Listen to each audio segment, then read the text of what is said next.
plants back inside. It's just, Yeah. not what we need. I'm kind of going like on the, when the weather's nice, I'm feeling okay about all this crap. And when the weather's crappy, it makes you really feel crappy. So. Hey, Lenny. Hey, Bob. Long time no see. I know. You haven't drank all the Blantons yet. Still up there, still collecting dust. If I flip my computer around the other way, you'd see a very similar collection. All right. My wife's always on me. She says, what do you collect if you're not going to drink it? I go, well, I like to collect the different bottles. Now, I have to tell you, I don't have any of the expensive stuff. I'm not in that league, but I tell you, Blanton's is if not expensive, hard to find these days. very hard to find. Yeah, even the regular Buffalo Trace is getting tough to find. Yeah. Yeah. I got really lucky the other day at Liquor Barn and found a bottle of Buffalo Trace and Blanton's. So did you really? Yeah, it's just when they're released, and if you're there in time, yeah. Yeah, it was crazy. Hey, Molly, how are you? Hey, good. How are ya? Thanks for joining us. You bet. Greg Mullins, are you still taking a few days of rest?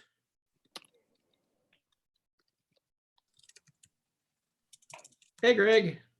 Hey, how are you? Good. How are things with you? Good. Good. It's another day in paradise. All right, everybody. Just so we all know, we are live on YouTube now. So we should stop talking about bourbon. Hey, I think it's Lexington, Kentucky. I think we should all feel free to talk about bourbon. Okay, good. Got to support our local economy and industry, right? Hi, Elodie. How are you? I'm good. How are you, Bob? Good. Thanks for everything you're doing to help us. Thank you. Thanks to everybody. It's a group effort. Can you all hear me? We can. Yes. Yeah. Hey, Todd Ziegler. I see his mute's on.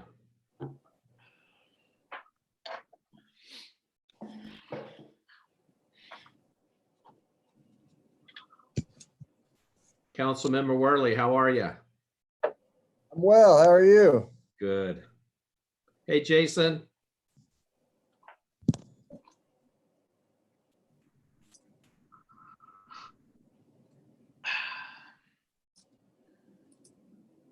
I think we're still waiting on Kevin to join us here.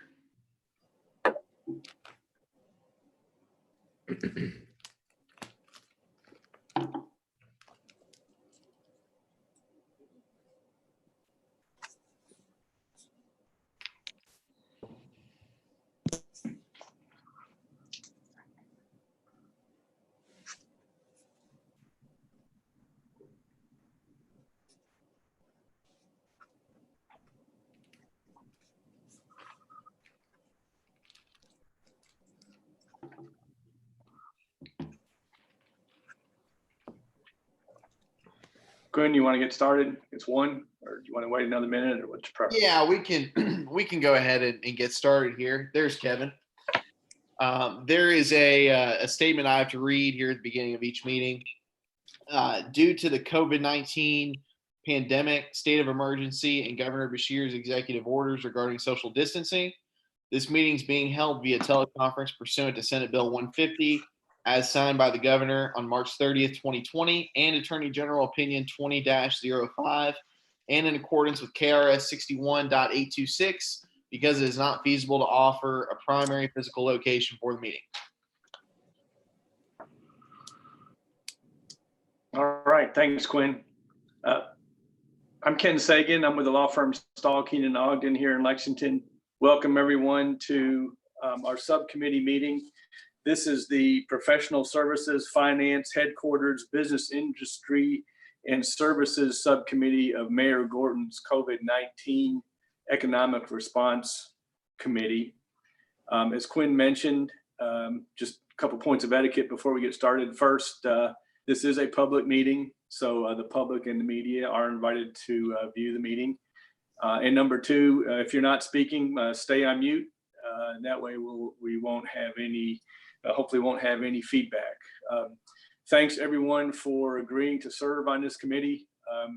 I know some of you, maybe the first you heard about it was when you received my notice or my invite to this meeting. So especially thanks to you folks for willing to pitch in and serve, even though you weren't really properly asked, I suppose, but appreciate everyone's service and looking forward to working with you. Mayor Gorton is putting together a blueprint for reopening businesses in Lexington and Fayette County under Governor Beshear's orders, allowing businesses to reopen as a result of the COVID-19 pandemic. Mayor Gorton is planning to submit that her blueprint for reopening to Governor Beshear when it's complete. The game plan is for the Mayor Gorton's blueprint to be submitted to Governor Beshear on Monday, May 18. So Mayor Gorton has asked for us to complete our work and have a draft of our portion of it to her by noon on Friday, May 15th. So we're on a short time frame here, and we'll need to move quickly, but I know we're up to the task. So we have tentatively scheduled a second meeting of this subcommittee for next Wednesday at 1 p.m. And what our goal will be is to have provided at least a draft of our portion of the blueprint to everyone via email in advance, so you can see that, and then we can collect comments and work on revisions on our next call. So as I mentioned, Mayor Gorton is looking for a blueprint for reopening businesses. We provided to you via an email Governor Beshear's 10 rules for reopening. We'll look at those in a moment. And we also provided a sample or an example of the city of Knoxville and what they have prepared for their reopening guidelines. It looked to be very comprehensive.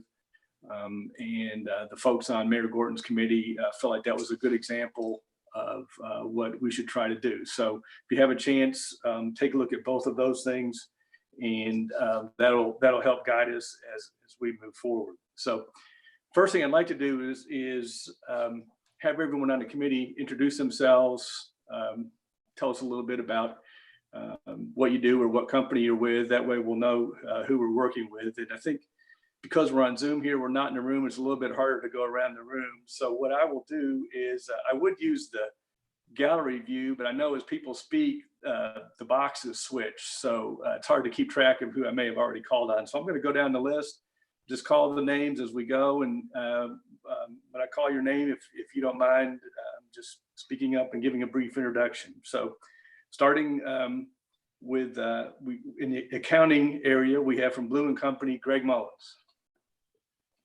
Okay, thank you, Ken. Yes, I'm Greg Mullins. I'm a CPA with the CPA firm of Blue & Company. We're a regional firm, offices in several cities, of around 50 or so folks here in Lexington, downtown Lexington.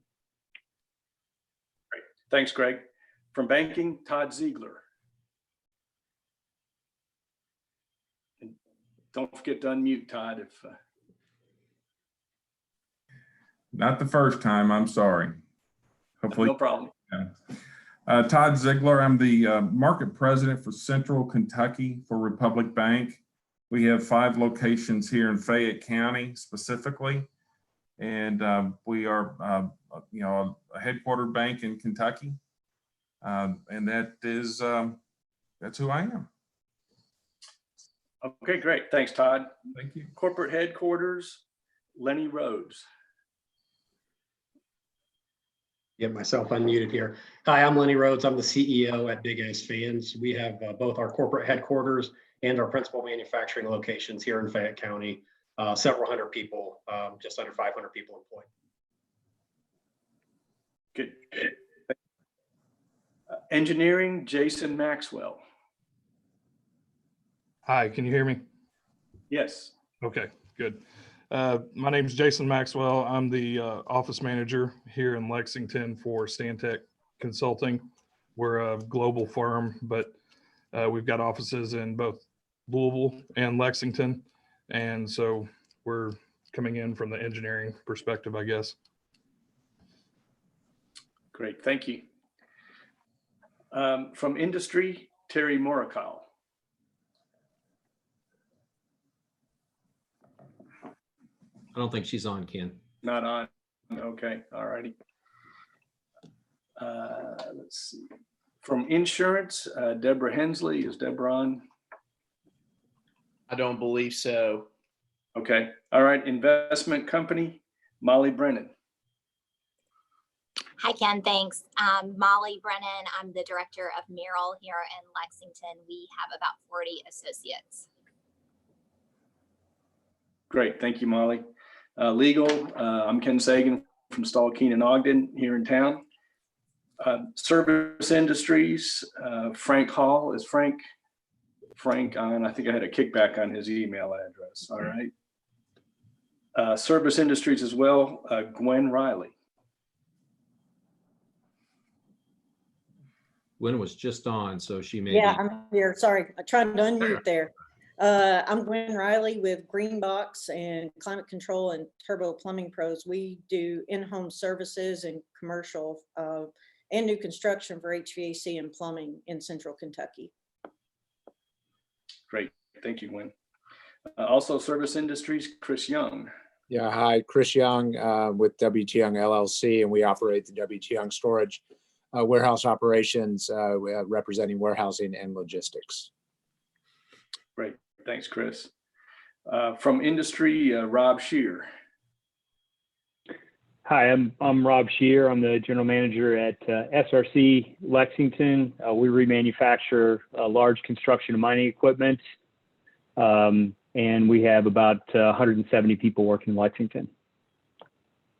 Great, thanks, Rob. From the Urban County Council, we've got Urban County Council, Preston. Yeah, good afternoon. Preston Worley, a council member for the 7th District, and mayor's asked a council member to serve on all of these subcommittees and asked me to serve on this one because I'm in this industry. I'm also would represent legal like Ken. I'm with the McBrayer Law Firm in my day job. So glad to be here. Good to meet you all. Great, thanks, Preston. Then some other folks that have joined our meeting. I know we have Kevin Atkins from the mayor's office. Kevin, you want to say anything quickly?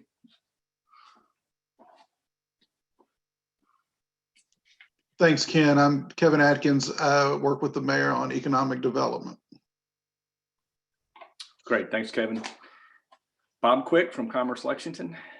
I'm a CEO of Commerce Lexington, and I'm working with Kevin, Quinn, Elodie, the mayor, on helping set up 9 of the different subgroups, in particular this one, and have enjoyed getting to know a lot of people or having a chance to talk to a lot of people again, and hearing a lot of great ideas and needs.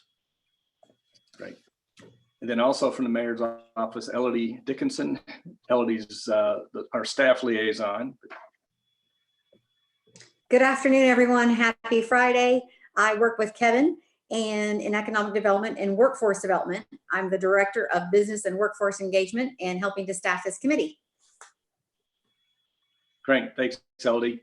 And then we also have, you'll see online here, Quinn Welch, also with the mayor's office. Quinn's in charge of scheduling all these meetings and getting the Zoom set up, et cetera. So thanks, Quinn, for your help. Is there anyone I missed?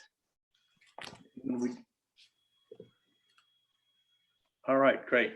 Well, thank you again, everyone. As I said, I really appreciate your service. Our agenda is fairly brief today. We had to get one out. I had to go out in advance because this is a public meeting, but we wanted to talk at least about the reopening benchmarks and the governor's 10 rules for reopening. Just by way of background, if you may already be aware, the governor has issued executive orders basically saying that on May 11, the following businesses may open, reopen: manufacturing, construction, vehicle and vessel dealerships, professional services at 50% of their pre-pandemic capacity, horse racing without spectators, and pet grooming and pet boarding. And then those are in addition to the essential industries that have stayed open for the entire time already. Then on May 20, the governor is allowing retail and houses of worship to reopen. And then on May 25th, barbers, salons, cosmetology, and similar service businesses may reopen. May 25th is going to be way too late for me and my barber. Things are getting pretty grim already, but I guess I'll have to wait. So you may have seen Governor Beshear's 10 rules for reopening. That's one of the attachments that we emailed to you earlier, but in case you haven't had a chance to review those, I'll run through them quickly. One is to continue to telework where possible. Two is a phased return to work. As we mentioned, different industries or different businesses are coming back on different dates, and some have additional restrictions. For example, service businesses at only 50% capacity, horse racing without spectators, etc. On-site temperature/health checks, universal masks and other PPE.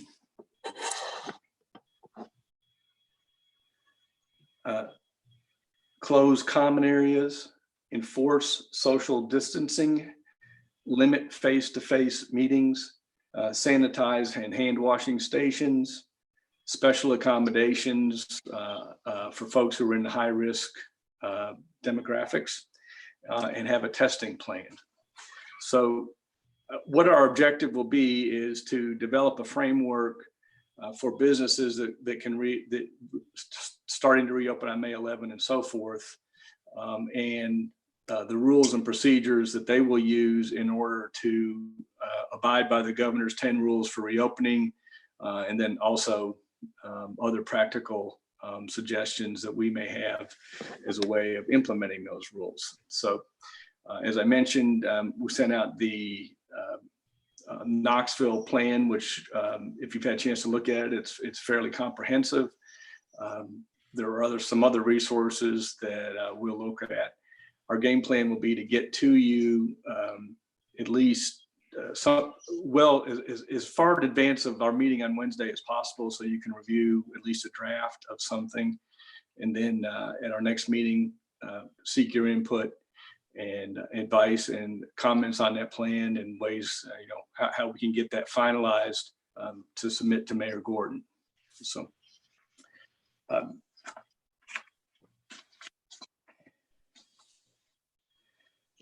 Mayor, as I mentioned, Mayor Gordon has asked us to have our part of that plan or of the blueprint.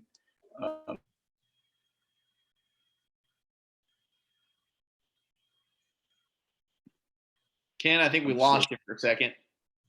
Okay, I think I'm back. You're back. Back. All right.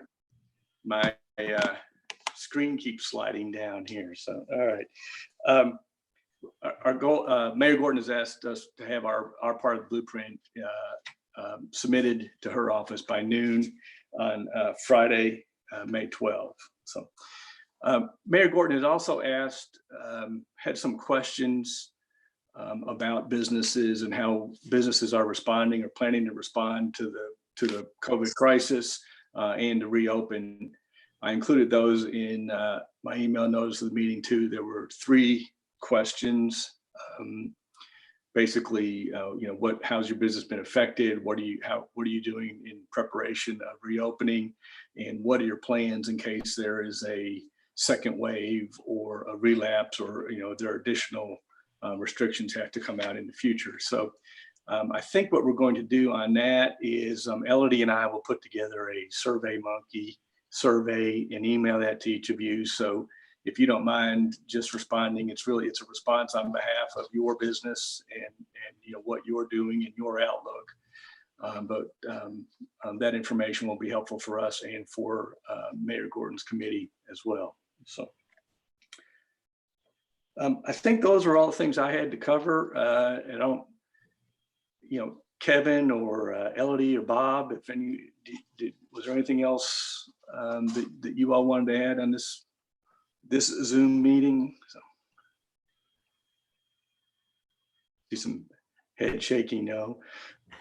Preston, Preston, how about you? Anything from your perspective? Or? No, thanks. Though I would like if somebody could resend me the Knoxville plan. I can't seem to find it, and I'd like to have a look at that. I think that'd certainly be helpful. Okay. Yep. Yeah, council member, I can send you that. Yeah, I can send you that right now. I was actually just looking at it. Thank you. Anyone else? I'm sorry. I think what we want to do is hear from your unique perspectives on what you see, the challenges, the needs as we phase in, and perspectives that we need to hear from. And that's, again, why we have this assortment of folks here. So I'd be really interested in some of your perspectives on opportunities and challenges of the phase in, and what we should be telling the governor as far as what our planning and our thinking is. This is Rob Shear with SRC. One thing that I would say is, and we've been open the whole time since we're a essential business, and what would be helpful, I think, is more detailed guidelines on some of the requirements. So, we got a visit from OSHA in April, like the beginning of April. We had somebody called in and said, hey, these guys aren't following social distancing. And, I said to the inspector, I mean, they kept us open. They didn't shut us down. They felt like we were doing a good job. But what I said to the inspector was, I said, what is your criteria? And he said, look, it's just my objective opinion of whether you're doing this or not doing it. And so, for example, on masks, we've written a policy, and, we're just having to guess. And I heard the governor say, hey, if you're in a private office and you're alone, you would need a mask. But we're in a manufacturing facility. So if I've got somebody working in a 400 square foot space who's not near anyone, I'm not going to make them wear a mask. But if I've got somebody who is, if somebody comes up to that person, we're saying they both have to mask up. And so, we're coming up with this kind of stuff in a vacuum a little bit. So maybe we can pool all of our knowledge and try to get them to be more specific, or maybe we provide them with some guidelines and then they could just adopt those. So that's one thing I would say from the perspective of somebody we've been open the whole time. I would echo that. We've been open as well. And I think a one-stop shop in a way of the definitive rules and regulations as specific as I can get by industry and by application.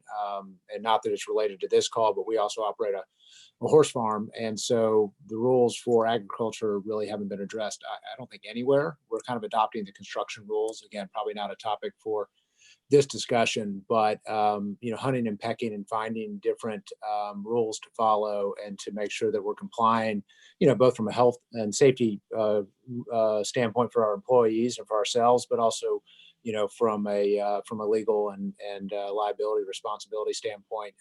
Again, we're having to, kind of peel through all the layers of things and trying to figure out how it may apply to our specific businesses. So I think if we have kind of one overarching goal, I think it'd be really nice. And again, I think looking at the Knoxville plan, I think they do a good job of getting into detail for various types of businesses and various types of rules and regulations and compliance matters in that regard. And I think on those 2 points, Ken, if I may, what this subcommittee will do, this final report that this subcommittee will produce as part of the mayor's more broad economic response committee report. This will be submitted to the governor's office. And so as long as we work under those 10 rules for reopening that he's put forward, there's no reason that this subcommittee can't greatly influence the statewide policy on what some of this looks like. And in terms of locally, this subcommittee's work is going to determine what happens locally, just so long as we meet those 10 rules for reopening that Governor Beshear's set forward. So I just wanted to point that out. Great. Thanks, Quinn. One of the things that I guess from my perspective, and I'll put out there, it seemed to me on-site temperature and health checks and a requirement for having PPE are going to be a little bit difficult for a professional office like ours. We don't have any we may have masks, but we don't have PPE handy. So it's going to be difficult for us to meet folks coming off the elevator in the lobby and take their temperature and be masked up or with a face shield and a gown on when we do that. So I'm not, well, I think we'll have to consider how to address that rule and what the requirements are for on-site temperature and Hey, health. Ken, if I may interrupt on that one, that's been one of the ones that both for my corporate office and for my manufacturing floor becomes problematic. I drive by the VA every day and they've got traffic backed up, all the way around New Circle off Leestown. The governor has come out and subsequently said that if people take their temperature at home, there's actually he's on YouTube saying that, which is what we're going to do. We've sent out an affidavit for folks asking them to take and log their temperatures at home, certifying that they're below 104, et cetera, et cetera, et cetera. As a condition to continue work, we're going to turn their badges off if they don't do that. And then we put in a procedure to audit those, because of that one, you have 500 people coming in, it just creates sort of chaos, and then somebody's got to do the suit up in the biohazard and shoot the temperatures, and it's a little bit problematic. And so I think for some of these businesses, again, professional services and other things, I think sort of a self certification model may be something that's more practical than as you say, having somebody standing by the elevators waiting to shoot people. We are providing masks and gloves for folks. We're not asking people in the offices to wear gloves, but we will provide at least one mask for everybody to make sure they have that. And then we're doing deep clean and other things on the office side. We have our normal cleaning, and then twice weekly, we have an outside service that comes in and deep cleans all the surfaces. We ask people to take things off their desks. And so I think we've stayed open on the manufacturing side is essential, but we've had our office closed. So as we look to bring people back, the temperature thing was one that we spent a lot of time on, and that's where we landed. And we think that may be practical for some other folks. Good. Thanks, Lenny. I think one thing that also has to be addressed is we're really focused on when people come into our location, but what about we're being asked to be healthy at home? And service industry like ours, we're going into that place where we are being asked to shelter in place. So I think that's the other thing that hasn't been really addressed. And we were very aggressive on the front end of creating standards for that, that we would operate under. We have a very specific list that we ask our customers as we go out, making sure that we're not putting our employees in an unsafe situation, and have actually changed how we service by creating virtual text so that we can actually service them on the phone via FaceTime or Zoom to be able to help people to be comfortable, because we are going into a time of year where heating and air, filtering our air is the most important we can be doing in our home. So we want to make sure people are able to do that, but we have to make sure we're doing it safely. And I think any in-home, whether it's a cable company or whatever company that is, we need standards by which that we all operate to keep people safe. I actually had somebody come into my home a few weeks ago to fix something. And I'm like, hey, hold on now, where's your mask? Hey, step back, what are you doing? So I think we need some of those standards out there for that as well. Good, thank you.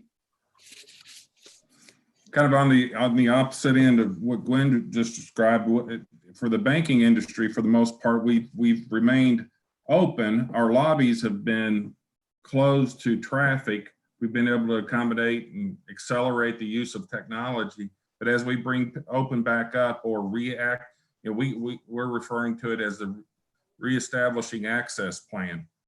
So as people come back into our lobbies, probably somewhere around the June 1st timeframe, we will be taking temperature. That's the working plan right now of non-associates. Associates may work a little more like Lenny described, as people kind of taking their own temperature. And we have various kinds of physical locations, whether it's in a large multi-floor building where we're an occupant or a standalone location. So we have to take up various scenarios. And we will be bringing the predominant share of our employees are working from home, pretty high percentage.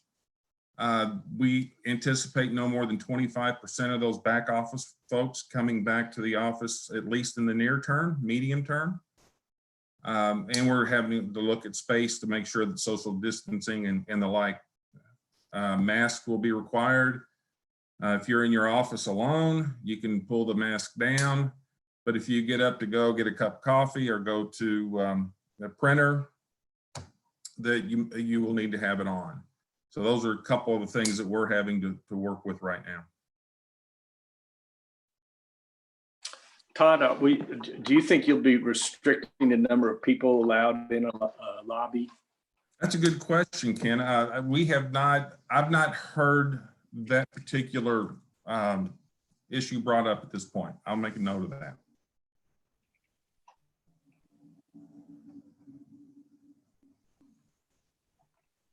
All right. Preston, I know you've been trying to say something for a while. Yeah, I want to jump in. And so playing off of what Lenny and Todd both added there with what we are going to do here at McBrayer for the employees is going to be log your temperature before you come in. But one issue that we're facing is, and this goes to some of the governor's plans, where you see 50% workforce. All the attorneys and several of the paralegals, we have our own offices, own spaces, can close the door. But Ken, I'm sure it's like your office, several of the legal assistants have either back-to-back or side-by-side shared desk spaces, cubicle spaces. And how do we, certain of the assistants literally cannot be at both of their workspaces at the same time and provide that social distance. So we're having to come up with either, do we have an empty office space that we could move one of them, or does one work the first part of the day at home, second part of the day in the office, and they switch. Those are issues that we're having to think through right now about just, there's only so much space here. Actually, it's Stoll Keenan's old offices 15 years ago, them. So it's having to deal with that's an issue. My own paralegal suggested her mother is also a paralegal in an office in the Cincinnati area, and they are not allowing people to bring food into the shared refrigerator and kitchen space to keep people from touching the same sort of things and being in close proximity in the break areas. So those are some of the things that we're working through. And then, of course, like what Todd mentioned, with being in a multi-story building, a lot of that's coordinating with the building management. We don't want a lot of people in the elevator. And I'm in my office right now. I've been at home most of the time, but when I came today, they say no more than 4 in the elevator by the office manager or the building manager. I think that's I think that's pushing it. I didn't jump in until it was just me in there. So I think that's another issue that we've got to work out too. Ken, if I could just add a little bit to, for Blue and Company, it's our rules are across the entire firm, and some of them I think are a little extreme, but I guess they need to be like, we're actually having all of the dishes taken out of the kitchen so that there's no temptation to share any dishes, and we're not using community coffee pots, and anything that has pins in them are being taken away so that people don't use the same pins when and all of that. But we are not we don't have a plan to take temperatures. We are asking for affidavits and everybody to sign an affidavit that they test themselves before they come in. We are dividing up our office personnel into the A team and the B team. And we do have the advantage, I guess, with technology. I mean, most people are working pretty easily from home. I guess in some ways I worry that they may never want to come back to the office. But as it is now, our plan is that we would have the A team come in on Monday and Tuesday, do a deep clean on Wednesday, B team come in on Thursday, Friday, do another deep clean over the weekend, and work that way. And then with that, we can separate, because we do have a lot of workstations in our office space. So by doing that, we can separate the staff pretty easily. So we'll see how that works. Good. Greg, we're doing something similar to that at Merrill. We have an A team, B team. We're part of a larger organization under the Bank of America umbrella. So we are actually going to go along as they open out for the rest of the country. And we have about 250,000 associates across the nation. And we've got about 6 million masks in our arsenal to use. But if we brought everyone back to work, we would run through that in about 5 weeks. And so that just isn't a good idea when 1 in 5 people out there are unemployed. It's insensitive and irresponsible. So we have the ability, like you said, Greg, to work from home. And I think we will largely remain at home. I've stayed in the office the entire time, and I have 1 to 2 people here just to process mail checks, deposits, things like that. But I think that is similar to my industry as well. We've had the opportunity to transition with technology. And then once we do come back, which should be later in the summer, it'll be on the AB rotation as well. Good. Good. Hey, Ken, this is Jason Maxwell. I just wanted to kind of reiterate just about what everybody else was saying is we're implementing a lot of things that everybody else is in some way, shape, or form. We're not planning on opening to the public. Not that our lobby's coming and going, but we do have some visitors that come in and out of our lobby.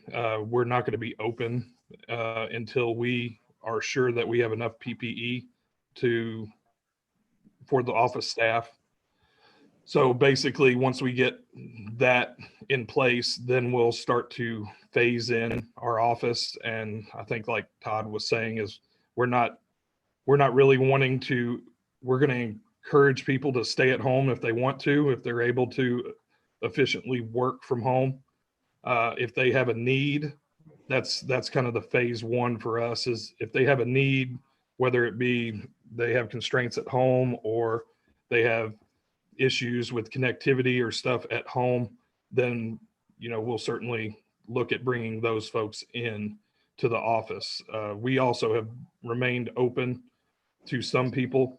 We have a 250 person office, so it's easy right now to be socially distant, but if we bring in everybody at once, it's going to really kind of test that.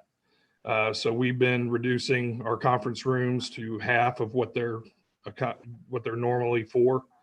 And we're also implementing a one-way walkway approach on each floor. And also installing plexiglass where the cubicle rows are less than 6 feet wide. And then we're also rerouting, like I said, we've ordered some adhesive signs to put on the floor to reroute everybody. We're also, like Preston was saying, we're only allowing 1 person per elevator. If they don't want to take the elevator, they can walk up the steps. If not, they'll wait for the elevator. But other than that, we're doing a lot of everything that everybody was saying. We're taking away all the community coffee pots and things like that. But we are encouraging folks to stay at home if that's where they want to be and they're not having any problems doing work from home. And those that aren't able to do that well, we're going to look at them on a case-by-case basis and bring them in. But like I said, we've got PPE, but we don't have enough for all of our staff. And that's why one of the reasons why we don't want to open the doors right off the bat. Right.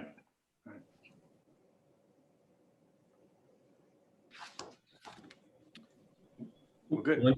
One question that I know has come up in different subgroups, and actually several things. I'll just kind of go through things I heard you all talk about. So there's some issues here potentially with not potentially, but with supply chain, kind of safety, building safety, sanitation, common areas, and how communications. Another kind of more pressing issue starting to come up now is liability concerns. Also, I think someone mentioned something about safety plans, and there's been talk, and I know different groups, about a clearinghouse so people could share, potentially broken down by sector, what their safety plans are. There needs to be a lot more guidance with rules and regulations. The governor's 10-point plan is just that. It's a very basic nuts and bolts. We're getting, and have been for a month, getting lots of questions from the essential businesses that are operating about what's this mean? What's that mean? Rob, I know our staff's been working with you in your group and trying to nail down more specifics because it's not just going to be the customers coming in with questions about are you complying or interpretation of what they think the rules are. It's going to be employees as well. So clearing up confusion or the unknown about some of these guidelines is going to be essential. So I'm just trying to kind of wrap up a lot of the things that I think I've been hearing on this one, but also on other calls. And Bobby, your first point that you noted, the potential shortage of supplies, I think it's real. I think we're seeing as we're talking about the reentry into the workplace, I think the shortages are real. The demand is accelerating. I think another thing that, I don't know, again, if it's this for this committee or for another, but if indeed an employee tests positive, what needs to be done in that case. I know there are some guidelines. I think it's some are for essential businesses and perhaps some are for non-essential businesses, but that's something that certainly keeping us up at night. What happens if we do get a positive, which, knock on wood, we have not yet. But how far do you trace it? Who do you keep home? Who do you recommend testing? Who do you pay when they're getting testing? Again, I think some of those things, again, we're trying to comply with various standards that we've seen out there, but again, sort of a little bit to the liability, but again, a lot to more to employee health, trying to figure out exactly what needs to be done when and if a positive occurs on the workplace, and how to deal with that. Chris, as we've navigated the last month and a half, 2 months, we've really looked to the health department as guidance on that. I'll tell you, we are extremely fortunate with Dr. Humbaugh. He has helped us in the business circles at so many times, places, interpretations. What a blessing.